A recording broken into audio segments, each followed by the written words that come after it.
हे hi hello माय beautiful queens. रोज रोज तुम्हाला प्रश्न पडतो का? घरचे म्हणतात आई आज तू भाजीला काय करणार आहे, सासू म्हणते का अगं भाजीला काय करते. अशा वेळेस सुचलं नाही ना काही, किचन मध्ये नेहमी अवेलेबल असणारा आपला किंग ऑफ दी भाजी म्हणजे बटाटा. मस्त 3-4 बटाटे घ्यायचे. माझ्याकडे एक वांगा पण होता, तो पण मी चिरून टाकला आणि छानपैकी बटाट्यांना चिरून धुवून घ्या. एका कढईत तेल टाका, त्या कढईमध्ये मस्त बटाटे आणि वांगे आधी फ्राय करून घ्या. फ्राय करून झाले की त्यांना रेस्ट करण्यासाठी ठेवून द्या. त्यानंतर त्याच कढईमध्ये जिरा, मोहरी आणि मस्त बारीक चिरलेला कांदा हा लाल होईपर्यंत, अगदी आपण मुलाला मारतो की नाही राग आल्यावर तसं गाल लाल होतो, हा अगदी तसाच कांदा पूर्ण लाल करून घ्या.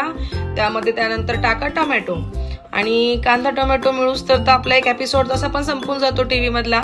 थोडासा वेळ बघा, वाट बघा, त्याच्यामध्ये मीठ टाका आणि हे दोघं जरा एकत्र आले की जरा बरं वाटतं ना. मग त्यामध्ये हळद टाका, म्हणजे कसं आहे त्यांचं जरा कॉम्बिनेशन जुळून येईल.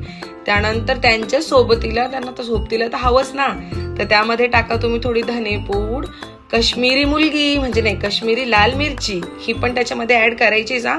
आणि थोडासा गरम मसाला. टेस्ट नको का? आता सिरियल मध्ये किती प्रकारचे व्यक्ती असतात, किती प्रकारचे त्याच्यामध्ये काय काय दाखवतात, तर आपल्या भाजीमध्ये आपण थोडंफार तर टाकू शकतो की नाही.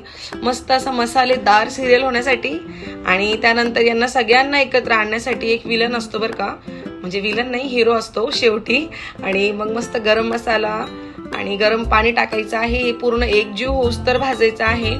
आणि जो आपण वांगा आणि बटाटा फ्राय करून ठेवलं होतं ते नंतर त्यामध्ये टाकायचं आहे. अगदी म्हणजे मसाला बघून घ्या किती भाजला किती नाही. आणि वांग बटाटा त्याच्यामध्ये टाकायचं आणि अगदी तोंडाला पाणी सुटतं तसं तेल सुटेपर्यंत ते छान भाजायचं आहे.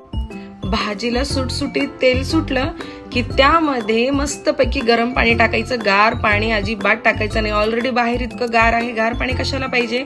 मस्त कडक पाणी त्यामध्ये टाका, म्हणजे अशी तर्रीदार तुमची बटाटा रस्सा तयार होतो. आणि भरपूर चिंगूसपणा अजिबात नाही, चवच येणार नाही कोथिंबीर शिवाय.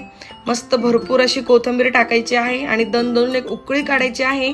10 मिनिटं रेस्टवर ठेवायचं आहे त्याला आणि 10 मिनिटांनंतर चेक करायचा बटाटा मस्त टम्मा असा शिजला की नाही शिजला. तर माझी भाजी बनवून रेडी आहे आणि तुम्हाला फायनल लुक दाखवते मी. किती छान मस्त स्वयंपाक होतो मला, असं काही नाही का नाही येत. हे बघा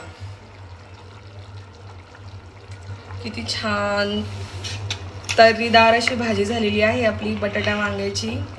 मस्त अशी भरपूर त्याच्यात मी कोथिंबीर वगैरे टाकली आहे आणि त्याला थोडं रेस्ट होण्यासाठी ठेवलेलं आहे.